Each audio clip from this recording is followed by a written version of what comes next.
Hello ಪ್ರೀತಿಯ 9ನೇ ತರಗತಿಯ ವಿದ್ಯಾರ್ಥಿಗಳೇ, ಇದು ಭಾಗ ಬಿ ರಸಾಯನಶಾಸ್ತ್ರ.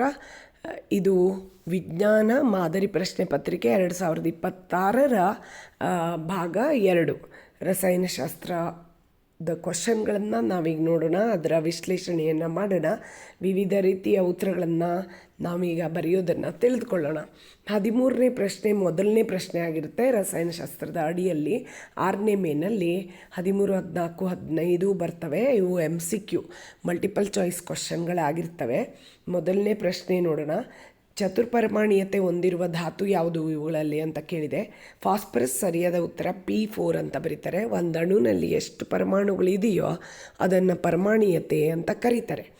ಆಕ್ಸಿಜನ್ ನೈಟ್ರೋಜನ್ಗಳನ್ನು O2 N2 ಅಂತ ಬರೆಯೋದನ್ನ ನೋಡ್ತೀವಿ. ಅವು ದ್ವಿಪರಮಾಣು ಅಣುಗಳು, ಅಂದರೆ 2 ಪರಮಾಣುಗಳನ್ನು ಹೊಂದಿರುವಂಥ ಅಣುಗಳು. ಇಲ್ಲಿ ಹೀಲಿಯಮ್ಮು ಕೊಟ್ಟಿದೆ. ಹೀಲಿಯಮ್ಮು ಜಡಾನಿಲ ಯಾವುದೇ ಕ್ರಿಯೆಯನ್ನು ಹೊಂದೋದಿಲ್ಲ. ಆದ್ದರಿಂದ ಒಂದೇ ಪರಮಾಣು ಒಂದು ಅಣುನಲ್ಲಿ ಇರುತ್ತೆ. ಇನ್ನು 14ನೇ ಪ್ರಶ್ನೆ ನೋಡೋಣ. X31, 15 ಅಂತ ಕೊಟ್ಟಿದೆ. 31 ಮೇಲ್ಗಡೆ ಬರೆದಿರುವಂಥ ನಂಬರು ಪರಮಾಣು ರಾಶಿ ಸಂಖ್ಯೆ, ಕೆಳಗಡೆ ಬರೆದಿರುವಂಥದ್ದು ಪರಮಾಣು ಸಂಖ್ಯೆ.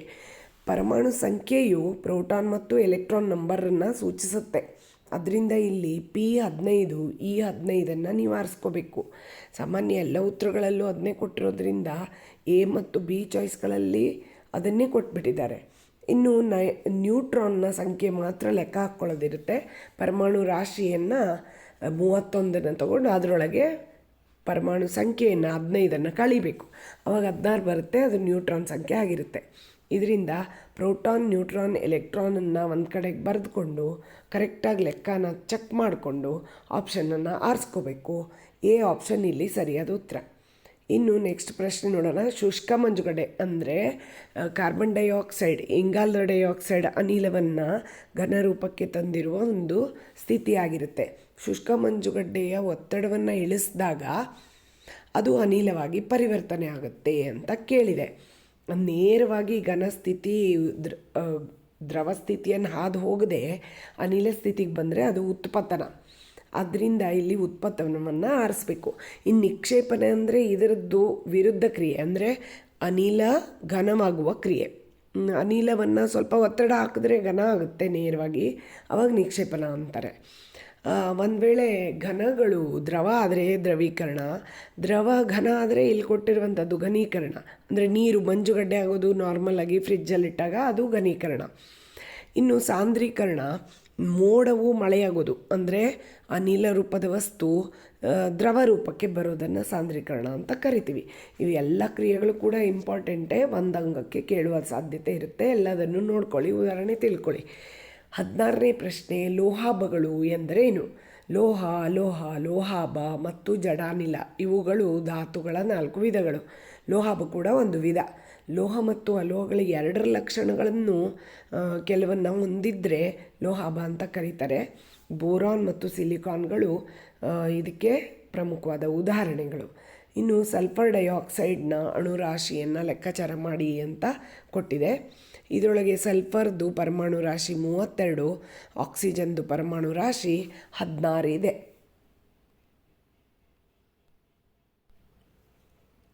ಸಲ್ಫರ್ ಡೈಆಕ್ಸೈಡ್ನ ಅಣುರಾಶಿ ಕಂಡುಹಿಡಿಯಲು 1 ಇಂಟು ಸಲ್ಫರ್ನ ಪರಮಾಣು ರಾಶಿ ಪ್ಲಸ್ 2 ಇಂಟು ಆಕ್ಸಿಜನ್ನ ಪರಮಾಣು ರಾಶಿ ಅಂತ ಬರ್ಕೊಳ್ಳಿ.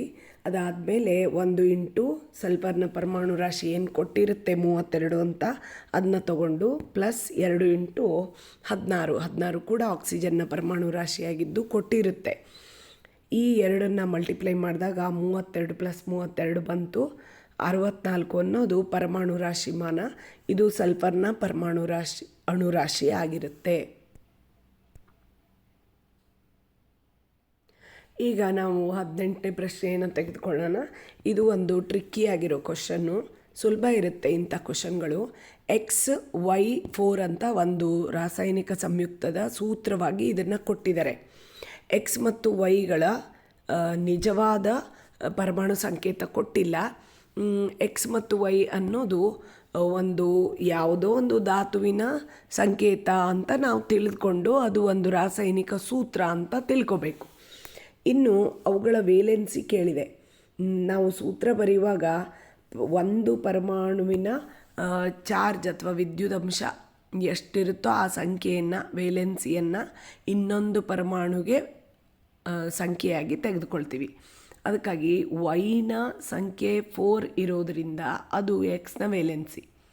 ಎಕ್ಸ್ಗೆ ಯಾವುದೇ ನಂಬರ್ ಇಲ್ಲ ಅಂದರೆ 1, ಅದರ ನಂಬರ್ ಪರಮಾಣುಗಳ ಸಂಖ್ಯೆ ವೈನ ವೇಲೆನ್ಸಿ ಆಗಿರುತ್ತೆ. ಎಕ್ಸ್ಚೇಂಜ್ ಮಾಡಿಬಿಟ್ರೆ ಆಗೋಯ್ತು.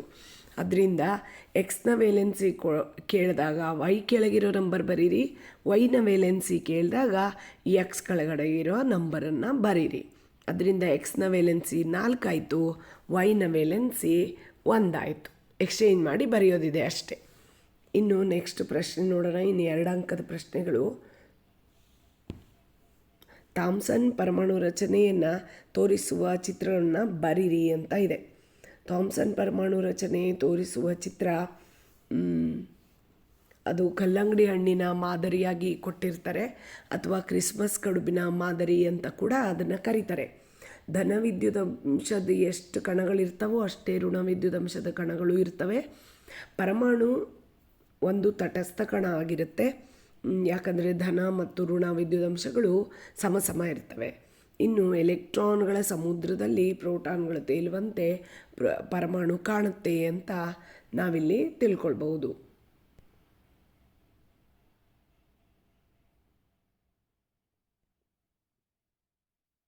ಇನ್ನು 20ನೇ ಪ್ರಶ್ನೆಯನ್ನು ನೋಡೋಣ. ಒಂದು ಲೋಟ ಬಿಸಿ ನೀರಿಗೆ ಬೆರೆಸಿದ 1 ಹನಿ ಆಹಾರದ ಬಣ್ಣ, ಫುಡ್ ಕಲರು ತಣ್ಣೀರಿಗಿಂತ ವೇಗವಾಗಿ ಹರಡುತ್ತಲ್ಲ, ಅದಕ್ಕೆ ಕಾರಣ ಏನು ಅಂತ. ಬಿಸಿ ನೀರಿನ ಕಣಗಳಲ್ಲಿ ಶಾಖ ಶಕ್ತಿ ಇರುತ್ತೆ. ಇದರಿಂದಾಗಿ ಅವುಗಳ ಕಣಗಳ ಚಲನ ಶಕ್ತಿ ಹೆಚ್ಚು ಇರುತ್ತೆ ಮತ್ತು ಕಣಗಳು ವೇಗವಾಗಿ ಚಲಿಸ್ತವೆ. ಇದರ ಕಾರಣದಿಂದ ಅದರಲ್ಲಿ ಹಾಕಿದಂಥ ಯಾವುದೇ ದ್ರಾವಕವು ವೇಗವಾಗಿ ವಿಸರಣೆ ಆಗುತ್ತೆ. ಅವುಗಳ ಖಾಲಿ ಜಾಗಗಳಲ್ಲಿ ತನ್ನನ್ನು ಹೊಂದಿಸ್ಕೊಳ್ಳುತ್ತೆ. ಅದರಿಂದ ಅವು ಬೇಗ ಕರಗ್ತವೆ. ವಿಸರಣೆ ವೇಗವಾಗಿ ನಡೆಯೋದಕ್ಕೆ ಬಿಸಿ ನೀರಿನ ಕಣಗಳ ಚಲನಶಕ್ತಿ ಕಾರಣ ಅನ್ನೋದನ್ನು ಇಲ್ಲಿ ಬರಿಬೇಕು. ಆಹಾರ ಜೀರ್ಣ ಆಗೋದು ಭೌತ ಮತ್ತು ರಾಸಾಯನಿಕ ಎರಡೂ ಬದಲಾವಣೆ ಆಗಿರುತ್ತೆ ಅನ್ನೋದನ್ನು ಸಮರ್ಥಿಸಿ ಎಂದಿದ್ದಾರೆ. ಭೌತ ಬದಲಾವಣೆ ಅನ್ನೋದಕ್ಕೆ ಒಂದೇ ಕಾರಣ. ಆಹಾರದ ದೊಡ್ಡ ಕಣಗಳನ್ನು ನಾವು ಬಾಯಲ್ಲಿಟ್ಟು ಹಲ್ಲಿನ ಆಧಾರದಿಂದ ಜಗದಾಗ ಚಿಕ್ಕ ಕಣ ಆಗುತ್ತೆ. ದೊಡ್ಡ ಕಣ ಚಿಕ್ಕದಾಗೋದು ಅಥವಾ ಘನ ಆಹಾರವು ನಮ್ಮ ಲಾಲಾರಸದೊಂದಿಗೆ ಸೇರಿಬಿಟ್ಟು ದ್ರವ ಆಗೋದು ಕೂಡ ಭೌತ ಬದಲಾವಣೆ ಆಗಿರುತ್ತೆ. ಇನ್ನು ಲಾಲಾರಸದಲ್ಲಿ ಕಿಣ್ವಗಳಿವೆ, ನಮ್ಮ ಜೀರ್ಣಾಂಗವ್ಯೂಹದಲ್ಲೆಲ್ಲ ಕಿಣ್ವಗಳಿವೆ. ಅವು ರಾಸಾಯನಿಕ ಬದಲಾವಣೆಯನ್ನು ಮಾಡ್ತವೆ. ಅದರಿಂದ ಆಹಾರದ ಸಂಕೀರ್ಣ ಪೋಷಕಾಂಶಗಳು ಸರಳ ರೂಪಕ್ಕೆ ಬರೋದೇ ಕಿಣ್ವಗಳ ಸಹಾಯದಿಂದ ರಾಸಾಯನಿಕ ಬದಲಾವಣೆ ಅಂತ ಅನ್ನೋದಕ್ಕೆ ಒಂದು ಸಮರ್ಥನೆ ಅಂತ ಹೇಳ್ಬೋದು. ಇನ್ನು ಒಂದು ಎಕ್ಸಾಂಪಲ್ ಕೂಡ ಕೊಡ್ಬೋದು. ಬಾಯಲ್ಲಿ ಅನ್ನವನ್ನು ಇಟ್ಟಾಗ ಅದು ಸಪ್ಪೆ ಆಗಿರುತ್ತೆ, ಪಿಷ್ಟ ಹೊಂದಿರುತ್ತೆ. ಜಗದ ನಂತರ ಅದು ಲಾಲಾರಸದ ಜೊತೆಗೆ ಸೇರಿದಾಗ ಅದರಲ್ಲಿರುವ ಸಿಹಿಯಾದ ಪದಾರ್ಥ ಮಾಲ್ಟೋಸ್ ಅನ್ನೋದು ನಮ್ಮ ರುಚಿಯ ಅನುಭವಕ್ಕೆ ಬರುತ್ತೆ. ಯಾಕಂದರೆ ಪಿಷ್ಟ ಮಾಲ್ಟೋಸ್ ಆಗಿ ಮೈಲೇಸ್ ಕಿಣ್ವದ ಸಹಾಯದಿಂದ ಬದಲಾಗುತ್ತೆ. ಇನ್ನು ಮಿಶ್ರಣ ಮತ್ತು ಸಂಯುಕ್ತಗಳ ನಡುವಿನ ವ್ಯತ್ಯಾಸಗಳನ್ನು ಬರೀರಿ ಅಂತ ಕೇಳಿದರೆ ಇದು 3 ಅಂಕಗಳ ಪ್ರಶ್ನೆ ಆಗಿರುತ್ತೆ. ಮಿಶ್ರಣಗಳು ಧಾತು ಅಥವಾ ಸಂಯುಕ್ತಗಳನ್ನು ಕೇವಲ ಬೆರೆಸಿದ್ರೆ ಸಾಕು, ಅದರ ಮಿಶ್ರಣ ಅಂತ ಕರಿತೀವಿ. ಈಗ ಫಾರ್ ಎಕ್ಸಾಂಪಲ್ಲು ಕಲ್ಲು, ಮಣ್ಣು ಎಲ್ಲದರದ್ದು ಮಿಶ್ರಣವನ್ನು ನಾವು ಮಿಶ್ರಣ ಅಂತ ಕರಿತೀವಿ. ಆದರೆ ಸಂಯುಕ್ತ ಅಂದರೆ ಹಾಗಲ್ಲ. ಅದರೊಳಗೆ ಧಾತುಗಳು ಮತ್ತು ಅನೇಕ ಒಂದು ನಿರ್ದಿಷ್ಟ ಪ್ರಮಾಣದಲ್ಲಿ ಬೇರೆ ಬೇರೆ ಧಾತುಗಳು ಸೇರಿ ಸಂಯುಕ್ತ ಉಂಟಾಗುತ್ತೆ. ಇನ್ನು ಮಿಶ್ರಣಗಳಲ್ಲಿ ವಿವಿಧ ಬಗೆಯ ಸಂಯೋಜನೆಗಳು ಕಂಡುಬರುತ್ತೆ. 1 ಲೋಟ ನೀರಿಗೆ 1 ಚಮಚ ಉಪ್ಪು ಹಾಕಿದ್ರೂ ಅದು ಮಿಶ್ರಣ, 10 ಚಮಚ ಉಪ್ಪು ಹಾಕಿದ್ರೂ ಅದು ಮಿಶ್ರಣ. ಆದರೆ ಸಂಯುಕ್ತಗಳಲ್ಲಿ ಹಾಗಲ್ಲ. ಒಂದು ನಿರ್ದಿಷ್ಟ ಸಂಯೋಜನೆಯಲ್ಲಿ ಅವು ಬಂಧಿಸಲ್ಪಟ್ಟಿರ್ತವೆ. ಅದರಿಂದ ಅದು ಹೊಸ ವಸ್ತುವನ್ನೇ ಉಂಟು ಮಾಡುತ್ತೆ ಮತ್ತು ಆ ಹೊಸ ವಸ್ತುವಿಗೆ ಅದರ ಘಟಕಗಳಿಗಿಂತ ಬೇರೆ ಗುಣ ಇರುತ್ತೆ. ಮಿಶ್ರಣದಲ್ಲಿ ಹಾಗಲ್ಲ. ಘಟಕಗಳ ಗುಣಗಳು ಮಿಶ್ರಣದ ಗುಣಗಳು ಒಂದೇ ಆಗಿರ್ತವೆ. ಅಂದರೆ ಈಗ ಫಾರ್ ಎಕ್ಸಾಂಪಲ್ ಉಪ್ಪಿನ ದ್ರಾವಣದಲ್ಲಿ ಉಪ್ಪಿನ ರುಚಿಯೇ ದ್ರಾವಣಕ್ಕೂ ಬರುತ್ತೆ. ಅಲ್ಲದೆ ನೀರು ದ್ರವ ಆಗಿರೋದ್ರಿಂದ ಉಪ್ಪಿನ ದ್ರಾವಣ ಕೂಡ ದ್ರವ ರೂಪದಲ್ಲಿ ಇರುತ್ತೆ. ಇನ್ನು ಉಪ್ಪಿನ ದ್ರಾವಣವನ್ನು ಭೌತ ವಿಧಾನಗಳಿಂದ ಪ್ರತ್ಯೇಕಿಸ್ಬೋದು. ಅಂದರೆ ಅದನ್ನು ಆವೀಕರಣದಿಂದ ಪ್ರತ್ಯೇಕ ಮಾಡ್ಬೋದು. ಮತ್ತು ಇನ್ಯಾವುದೋ ಬೇರೆ ಬೇರೆ ರೀತಿಯ ಮಿಶ್ರಣಗಳಿದ್ದಾಗ ಮಣ್ಣಿನ ಮಿಶ್ರಣವನ್ನು ಸೋಸುವಿಕೆಯಿಂದ ಪ್ರತ್ಯೇಕ ಮಾಡ್ಬೋದು.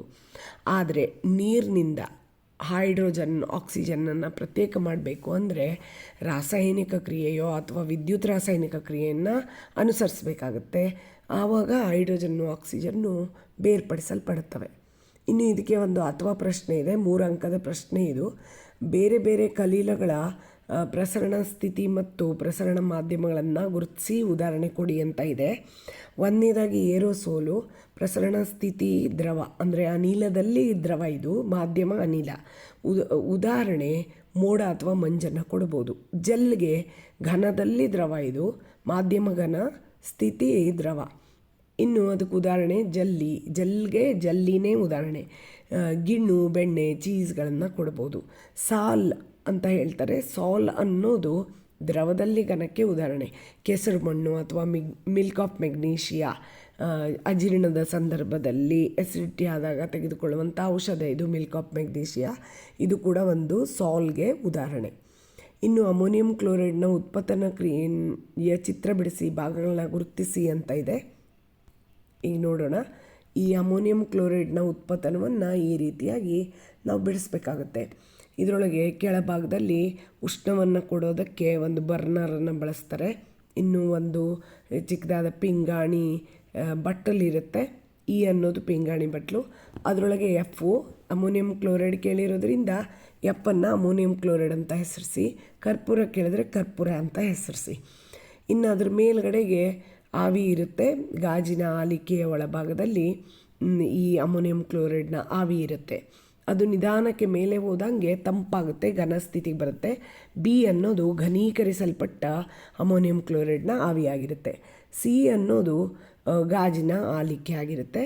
ಮೇಲ್ಗಡೆಗೆ ಡಿ ಅನ್ನೋದು ಹತ್ತಿಯ ಉಂಡೆ. ನೇರವಾಗಿ ಅನಿಲ ತಪ್ಪಿಸ್ಕೊಳ್ಬಾರ್ದು ಅನ್ನೋ ದೃಷ್ಟಿಯಿಂದ ಹತ್ತಿಯ ಉಂಡೆಯನ್ನು ಅಲ್ಲಿ ಇಟ್ಟಿರ್ತಾರೆ. ಇನ್ನು ಆ ಭಾಗಗಳನ್ನು ಇಲ್ಲಿ ನೋಡಬಹುದು. ಅಯಾನ್ ಎಂದರೇನು ಅಂತ ನೆಕ್ಸ್ಟ್ ಪ್ರಶ್ನೆ. ವಿದ್ಯುದಂಶ ಹೊಂದಿರುವ ಪರಮಾಣುವನ್ನೇ ಅಯಾನ್ ಅಂತ ಕರೀತಾರೆ. ಬಹುಪರಮಾಣೀಯ ಧನ ಅಯಾನನ್ನು ಹೆಸರಿಸಿ ಅಂತ ಇದೆ. ಅಮೋನಿಯಂ ಅಯಾನು NH4 ಅಯಾನನ್ನು ಬಹುಪರಮಾಣೀಯ ಧನ ಅಯಾನ್ ಅಂತ ಕರಿಬೋದು. ಇನ್ನು ಕೇವಲ ಧನ ಅಯಾನ್ ಅಂತ ಕೇಳಿದ್ರೆ ನೀವು ಸೋಡಿಯಂ Na+, ಕ್ಯಾಲ್ಶಿಯಂ Ca2+, ಇವುಗಳನ್ನು ಹೆಸರಿಸ್ಬೋದು. ಇನ್ನು ಬಹುಪರಮಾಣೀಯ ಋಣ ಅಯಾನ್ ಅಂತ ಕೇಳಿದರೆ SO4 ಸಲ್ಫೇಟ್, ಇದನ್ನು ಹೆಸರಿಸ್ಬೋದು. CO3 ಕಾರ್ಬೋನೇಟ್ನ ಹೆಸರಿಸ್ಬೋದು. OH- ಹೈಡ್ರಾಕ್ಸೈಡ್ನ ಹೆಸರಿಸ್ಬೋದು. ಬಹುಪರಮಾಣೀಯ ಅಯಾನ್ ಅಂತ ಕೇಳದೆ ಋಣ ಅಯಾನ್ ಅಂತ ಕೇವಲ ಕೇಳಿದ್ರೆ O2- S2- ಅಂತ ನೀವು ಅದಕ್ಕೆ ಉದಾಹರಣೆಯನ್ನು ಕೊಡಬೇಕಾಗತ್ತೆ. ಇನ್ನು ಇದಕ್ಕೆ ಕೆಲವೊಂದು ವಿಷಯಗಳು ಈ ಪಾಠದಿಂದ ಬರುವಂಥ ಸಾಧ್ಯತೆ ಇರುತ್ತೆ. ಎಕ್ಸ್ಟ್ರಾ ಪ್ರಶ್ನೆಗಳು.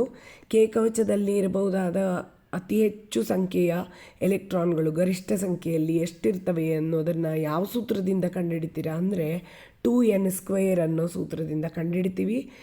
ಕವಚ 1ನೇ ಕವಚ ಆಗಿರೋದ್ರಿಂದ 2 × 1² ಅಂದರೆ 2 × 1 2 ಬರುತ್ತೆ.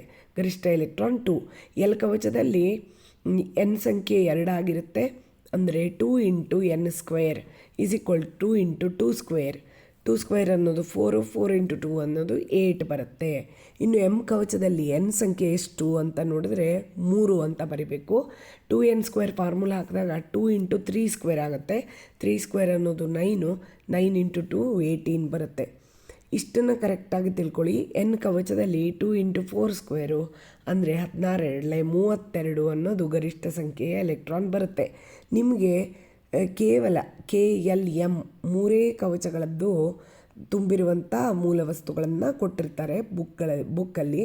ಅದರಲ್ಲೂ 18 ಅಷ್ಟೇ ಮ್ಯಾಕ್ಸಿಮಮ್ ಕೊಟ್ಟಿರೋದು ಪರಮಾಣು ಸಂಖ್ಯೆ ಇರೋದು. ಕೆಲವೊಂದನ್ನು ನಾವಿಲ್ಲಿ ಗಮನಿಸೋಣ. ಹೈಡ್ರೋಜನ್ H+, ಇಲ್ಲಿ ಅದರ ವಿಧವನ್ನು ಕೇಳಿದ್ರು ಕೂಡ ಗುರುತಿಸ್ಬೋದು. ಹೈಡ್ರೋಜನ್ ಮಾತ್ರ ಸ್ವಲ್ಪ ಅದರ ರೂಲ್ಗಳು ತಪ್ಪಿದೆ. ಏನಪ್ಪ ಅಂತಂದರೆ ಹೈಡ್ರೋಜನ್ನಲ್ಲಿ ಇರೋದೇ ಒಂದು ಎಲೆಕ್ಟ್ರಾನ್ ಆಗಿರೋದ್ರಿಂದ ಕೆನಲ್ಲಿ ಒಂದು ಎಲೆಕ್ಟ್ರಾನ್ ಇದೆ, ಅದಕ್ಕೆ ಚಾರ್ಜು 1+ ಚಾರ್ಜ್ ಬರುತ್ತೆ. ಎಲ್ಲ ಅಲೋಹಗಳಂತೆ ಅದು 1- ಮೈನಸ್ ಚಾರ್ಜ್ ತೆಗೆದುಕೊಳ್ಳಲ್ಲ, ಎಲೆಕ್ಟ್ರಾನ್ ಬಿಟ್ಕೊಡೋದಿಲ್ಲ. ಯಾಕಂದರೆ ಅದು ಚಿಕ್ಕ ಪರಮಾಣುವಾಗಿರೋದ್ರಿಂದ ಅದರ ಎಲೆಕ್ಟ್ರಾನ್ಗಳನ್ನು ಗಟ್ಟಿಯಾಗಿ ಹಿಡಿದಿಟ್ಕೊಳ್ಳುತ್ತೆ. ಸಾಮಾನ್ಯವಾಗಿ ಅದು ಸಹವೇಲೆನ್ಸಿಯ ಬಂಧವನ್ನೇ ಉಂಟು ಮಾಡುತ್ತೆ.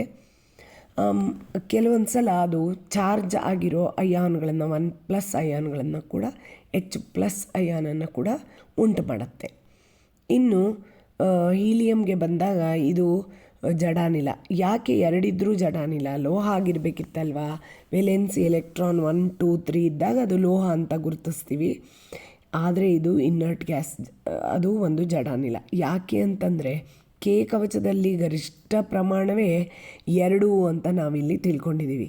ಅದರಿಂದ 2 ಎಲೆಕ್ಟ್ರಾನ್ ಇರೋದರಿಂದ ಅದರಲ್ಲಿ ಒಂದು ಜಡ ಗುಣ ಬಂದ್ಬಿಟ್ಟಿದೆ. ಅದು ಎಲೆಕ್ಟ್ರಾನ್ ಬಿಟ್ಕೊಡೋದು ಇಲ್ಲ, ಪಡ್ಕೊಳ್ಳೋದು ಇಲ್ಲ. ಇನ್ನು ಲೀಥಿಯಂ, ಬೆರಿಲಿಯಂ ಇವುಗಳೆಲ್ಲ 1, 2 ಎಲೆಕ್ಟ್ರಾನನ್ನು ಬಿಟ್ಕೊಡ್ತವೆ. 1+, 2+, 3+ ಈ ಥರ ಚಾರ್ಜನ್ನು ಪಡ್ಕೊಳ್ತವೆ. ಕಾರ್ಬನ್ನು ಆ್ಯಕ್ಚುಲಿ 4- ಅಥವಾ 4+ ಆಗಬೇಕು. ಸಾಮಾನ್ಯವಾಗಿ ಕಾರ್ಬನ್ ಕೂಡ ಸವೇಲೆನ್ಸಿಯ ಬಂಧವನ್ನೇ ಉಂಟು ಮಾಡುತ್ತೆ.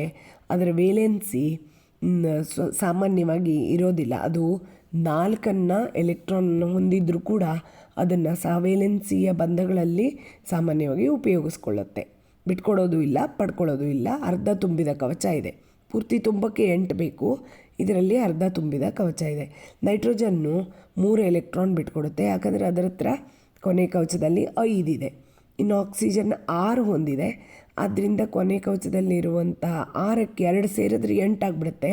ಅಷ್ಟಕ ವಿನ್ಯಾಸ ಅನ್ನೋದು ಒಂದು ಸ್ಥಿರ ವಿನ್ಯಾಸ, 2 ಎಲೆಕ್ಟ್ರಾನ್ ಪಡೆಯುತ್ತೆ. ಇನ್ನು ಫ್ಲೋರಿನ್ ಅನ್ನೋದು 1 ಎಲೆಕ್ಟ್ರಾನ್ ಪಡೆಯುತ್ತೆ, ಯಾಕಂದರೆ 7 ಇದೆ, 8 ಆಗಕ್ಕೆ 1 ಬೇಕು. ಇನ್ನು ನಿಯಾನು ಜಡಾನಿಲ, ಯಾಕಂದರೆ 8 ಎಲೆಕ್ಟ್ರಾನನ್ನು ಹೊಂದಿದೆ. ಎಲ್ ಕವಚ ಪೂರ್ತಿಯಾಗಿ ತುಂಬಿದೆ. ಅದರ ವೇಲೆನ್ಸಿ ಕೇಳಿದ್ರೆ 0 ಅಂತ ಬರಿಬೇಕು. ಯಾವುದೇ ಜಡಾನಿಲಕ್ಕೆ ವೇಲೆನ್ಸಿ 0. ವೇಲೆನ್ಸಿ ಎಲೆಕ್ಟ್ರಾನ್ಗಳು 8 ಇರ್ತಾವೆ ಸಾಮಾನ್ಯವಾಗಿ. ಹೀಲಿಯಂ ಮಾತ್ರ 2 ಹೊಂದಿದೆ. ಸೋಡಿಯಮ್ಮು 1 ಎಲೆಕ್ಟ್ರಾನ್ ಬಿಟ್ಕೊಡುತ್ತೆ, ವೇಲೆನ್ಸಿ ಎಲೆಕ್ಟ್ರಾನ್ 1. KL ಎಮ್ನಲ್ಲಿ 1 ಇದೆ. ಮೆಗ್ನೀಷಿಯಮ್ನಲ್ಲೂ ಎಮ್ನಲ್ಲಿ 2 ಇದೆ. 8, 2, 12, 12 ಮೆಗ್ನೀಷಿಯಂ ಪರಮಾಣು ಸಂಖ್ಯೆ, ಅದಕ್ಕಾಗಿ 2 ಇದೆ. ಹೀಗೆ ಪರಮಾಣು ಸಂಖ್ಯೆ ಆಧಾರದ ಮೇಲೆ ಎಲೆಕ್ಟ್ರಾನ್ ವಿನ್ಯಾಸವನ್ನು ಬರೆದುಕೊಂಡು ಅದರ ಕೊನೆಯ ಕವಚದ ಎಲೆಕ್ಟ್ರಾನನ್ನು ವೇಲೆನ್ಸಿ ಎಲೆಕ್ಟ್ರಾನ್ ಅಂತ ನಾವು ಪರಿಗಣಿಸಿ ಚಾರ್ಜನ್ನು ಅದಕ್ಕೆ ನಮೂದಿಸಬೇಕಾಗುತ್ತೆ. ಇನ್ನು ನೆಕ್ಸ್ಟ್ ಪ್ರಶ್ನೆಗೆ ಹೋಗೋಣ. ಇವುಗಳ ಪರಮಾಣು ಸೂತ್ರ, ಅಣುಸೂತ್ರ ಬರೀರಿ ಅಂತ ಕೊಟ್ಟಿದ್ದಾರೆ. 1ನೇದು ಮೆಗ್ನೀಷಿಯಂ ಕ್ಲೋರೈಡ್ MgCl2, 2ನೇದು sodium carbonate Na2CO3, calcium hydroxide 3ನೇದು CaOH ಟ್ವೈಸ್. ಇವುಗಳ ಚಾರ್ಜನ್ನು ಮತ್ತು ಹೆಸರುಗಳನ್ನು ತಿಳಿದುಕೊಂಡ್ರೆ ನಾವು ಸೂತ್ರಗಳನ್ನು ಬರೆಯೋದು ತುಂಬ ಸುಲಭ. ಇನ್ನು ವೇಲೆನ್ಸಿ ಕಂಡುಹಿಡೀರಿ ಅಂತ ಕೊಟ್ಟಿದ್ದಾರೆ. ನೈಟ್ರೋಜನ್ನು Z=7 ಅಂದರೆ ಪರಮಾಣು ಸಂಖ್ಯೆ 7, ಪ್ರೋಟಾನ್ ಸಂಖ್ಯೆ, ಎಲೆಕ್ಟ್ರಾನ್ ಸಂಖ್ಯೆ ಇವು 7 ಇರ್ತವೆ. K2 L5 ಬರೆದಾಗ ವೇಲೆನ್ಸಿ ಎಲೆಕ್ಟ್ರಾನ್ 5 ಆಗುತ್ತೆ. ಇದು ಅಲೋಹ 3 ಎಲೆಕ್ಟ್ರಾನ್ ಪಡೆದು ಅದು 8 ಎಲೆಕ್ಟ್ರಾನ್ ವಿನ್ಯಾಸ ಹೊಂದುತ್ತೆ. ಅದಕ್ಕಾಗಿ 3- ಚಾರ್ಜ್ಗಳು ಬರ್ತವೆ, ವೇಲೆನ್ಸಿ 3. ಇನ್ನು ನಿಯಾನ್ ಕೊಟ್ಟರೆ ತುಂಬ ಸುಲಭ. ಪ್ರೋಟಾನು ಎಲೆಕ್ಟ್ರಾನ್ ಎಲ್ಲ ಹತ್ತಿರುತ್ತೆ. Kನಲ್ಲಿ 2, Lಲ್ಲಿ 8, ಪೂರ್ತಿ ತುಂಬಿದ ಕವಚ ಆಗಿರೋದ್ರಿಂದ ಎಲೆಕ್ಟ್ರಾನ್ ಪಡೆಯೋದು ಇಲ್ಲ, ಕಳ್ಕೊಳ್ಳೋದು ಇಲ್ಲ. ವಿದ್ಯುದಂಶನೂ 0, ವೇಲೆನ್ಸಿನೂ 0. ಮೆಗ್ನೀಷಿಯಮ್ಮು 12 ಇದೆ. ಇದರಲ್ಲಿ ಎಲೆಕ್ಟ್ರಾನ್ ಪ್ರೋಟಾನ್ 2 12 ಇರುತ್ತೆ. Kನಲ್ಲಿ 2, Lಲ್ಲಿ 8, ಎಮ್ಮಲ್ಲಿ 2 ಇರುತ್ತೆ. ವೇಲೆನ್ಸಿ ಎಲೆಕ್ಟ್ರಾನ್ 2 ಇರೋದ್ರಿಂದ ಇದು ಲೋಹ, 2 ಎಲೆಕ್ಟ್ರಾನ್ ಕಳ್ಕೊಳ್ಳೋದು ಸುಲಭ. ಅದಕ್ಕಾಗಿ 2+ ಚಾರ್ಜ್ ಬರುತ್ತೆ, ವೇಲೆನ್ಸಿ 2. ಇನ್ನು ಕೊನೆಯ ಪ್ರಶ್ನೆಯನ್ನು ನೋಡೋಣ. ಪ್ರೋಟಾನ್ ಕಣಗಳನ್ನು ಕ್ಯಾನಾಲ್ ಕಿರಣಗಳು ಎನ್ನಲು ಕಾರಣವೇನು? ಯಾಕಂದರೆ ಇದು ಆ್ಯನೋಡ್ನಿಂದ ಉತ್ಪತ್ತಿ ಆಗುತ್ತೆ. ರಂಧ್ರಗಳಿರುವ ಪಟ್ಟಿ ಅಂದರೆ ಕೆನಾಲ್ ಮೂಲಕ ಹಾದೋಗಿ ಕ್ಯಾಥೋಡನ್ನು ತಲುಪೋದ್ರಿಂದ ಕೆನಾಲ್ನ ಕಿರಣಗಳು ಅಂತ ಕರೀತಾರೆ. ಇನ್ನು ಎಕ್ಸ್ಟ್ರಾ ಪ್ರಶ್ನೆ ಹಿಂಗೂ ಕೇಳ್ಬೋದು. K ಮತ್ತು L ಕವಚ ತುಂಬಿದರೆ ಆ ಪರಮಾಣುವಿನಲ್ಲಿ ಎಲೆಕ್ಟ್ರಾನ್ ಸಂಖ್ಯೆ ಎಷ್ಟು ಅಂತ ಕೇಳ್ಬೋದು. Kನಲ್ಲಿ 2, Lಲ್ಲಿ 8, ಒಟ್ಟು 10 ಎಲೆಕ್ಟ್ರಾನ್ ಇದ್ದಾಗ ಅದು ನಿಯಾನ್ ಆಗಿರುತ್ತೆ. ನೀವು ಅಂದಾಜು ಹಾಕ್ಬೋದು ಅದರಲ್ಲಿ ಎಲೆಕ್ಟ್ರಾನ್ಗಳು 10 ಇರ್ತವೆ. ಕೆನಲ್ಲಿ 2, ಎಲ್ಲಲ್ಲಿ 8 ಇದ್ದರೆ ಟೋಟಲ್ 10 ಅನ್ನೋದನ್ನು ನಾವು ಬರಿಬೇಕು. ಕೆನಲ್ಲಿ 2, ಎಲ್ಲಲ್ಲಿ 8 ಇರುತ್ತೆ ಗರಿಷ್ಠ ಅನ್ನೋದನ್ನು ನೀವು ತಿಳ್ಕೊಬೇಕು. ನೆಕ್ಸ್ಟು ಕೊನೆಯ ಪ್ರಶ್ನೆ ಇದು 25ನೇ ಪ್ರಶ್ನೆ, 4 ಅಂಕದ ಪ್ರಶ್ನೆ ಇದು. ಇದಕ್ಕೆ ಚಾಯ್ಸ್ ಬೇರೆ ಇದೆ. ಪರಮಾಣುಗಳು ಆವೇಶಯುಕ್ತ ಕಣಗಳಿಂದಾಗಿವೆ ಎಂದು ತೀರ್ಮಾನಿಸಲು ಮಾಡಿದ ಪ್ರಯೋಗಗಳು ಯಾವುವು ಅಂತ ಕೇಳಿದ್ದಾರೆ. ಇಲ್ಲಿ ಟೆಕ್ಸ್ಟ್ ಬುಕ್ಕಲ್ಲಿರೋ ಪ್ರಯೋಗಗಳನ್ನು ಬರಿಬೋದು. ಜೆ ಥಾಮ್ಸನ್ನು ಕ್ಯಾಥೋಡ್ ಕಿರಣ ಪ್ರಯೋಗ ಮಾಡಿದಾಗ ಋಣ ವಿದ್ಯುದಂಶದ ಕಣಗಳನ್ನು ಅದು ಉತ್ಪತ್ತಿ ಮಾಡುತ್ತೆ. ಅದು ಪರಮಾಣುಗಳಿಂದಲೇ ಆಚೆ ಬರೋದ್ರಿಂದ ಪರಮಾಣುವಿನಲ್ಲಿ ಆವೇಶಯುಕ್ತ ಕಣ ಇದೆ ಅನ್ನೋದನ್ನು ಬರಿಬೋದು. ರುದರ್ಫೋರ್ಡ್ ಚಿನ್ನದ ಹಾಳೆ ಮೇಲೆ ಆಲ್ಫಾ ಕಣಗಳನ್ನು ಚದುರಿಸುವಿಕೆಯ ಪ್ರಯೋಗ ಮಾಡಿದಾಗ ಪರಮಾಣು ಕೇಂದ್ರದಲ್ಲಿ ಧನ ವಿದ್ಯುದಂಶ ಇರುತ್ತೆ ಅನ್ನೋದನ್ನು ತೋರಿಸುತ್ತೆ. ಯಾಕೆ ಅಂದರೆ ಚಿನ್ನದ ಹಾಳೆಯಿಂದ ಬಹಳಷ್ಟು ಆಲ್ಫಾ ಕಣಗಳು ಚದುರಿ ಹೋಗ್ತವೆ, ದಾರಿಯನ್ನು ಬಿಟ್ಟು ದೂರ ಸರಿತವೆ ಅಥವಾ ವಾಪಸ್ ಹಿಂತಿರುಗ್ತವೆ. ಇದರಿಂದ ನಮಗೆ ಅದರಲ್ಲಿ ಧನವಿದ್ಯುದಂಶ ಇದೆ ಅನ್ನೋದು ಕಂಡುಬರುತ್ತೆ. ಇನ್ನು ಪ್ಲಾಸ್ಟಿಕ್ ಬಾಚಣಿಕೆ ಅಥವಾ ಸ್ಕೇಲನ್ನು ಒಣ ಕೂದಲಿಗೆ ಬಾಚಿದಾಗ ಅದು ಸ್ಥಾಯಿ ವಿದ್ಯುತ್ ಆವೇಶವನ್ನು ಪಡೆಯುತ್ತೆ, ಕಾಗದದ ತುಣುಕುಗಳನ್ನು ಆಕರ್ಷಿಸುತ್ತೆ. ಇದು ಒಂದು ವಿದ್ಯುದಂಶದಿಂದ ಕೂಡಿರುತ್ತೆ ಅನ್ನೋದನ್ನು ನಾವು ತೋರಿಸೋದಕ್ಕೆ ಒಂದು ಒಳ್ಳೆಯ ಪ್ರಯೋಗ. ಈ ಒಂದು ಭಾಗವನ್ನು ತಯಾರಿಸಲು ಸಹಾಯ ಮಾಡಿದಂಥ ವಿದ್ಯಾರ್ಥಿನಿಯರಾದ ಮಾಳಮ್ಮ ಮತ್ತು ಹಸೀನಾ ಇವರಿಗೆ ಧನ್ಯವಾದಗಳು. ಚೆನ್ನಾಗಿ ಓದಿಕೊಂಡು ಎಲ್ಲ ವಿದ್ಯಾರ್ಥಿಗಳು ಇದರ ಉಪಯೋಗವನ್ನು ಪಡೆದು ಎಕ್ಸಾಮ್ನಲ್ಲಿ ಚೆನ್ನಾಗಿ ಬರೆಯೋ ಹಾಗೆ ಆಗಲಿ ಅಂತ ನಾನು ಹಾರೈಸ್ತಾ ಈ ಭಾಗವನ್ನು ಮುಗಿಸ್ತಾ ಇದ್ದೀನಿ. ಇನ್ನು ಮುಂದಿನ ಭಾಗದಲ್ಲಿ ಭೌತಶಾಸ್ತ್ರದ ಬಗೆಗೆ ತಿಳಿದುಕೊಳ್ಳೋಣ.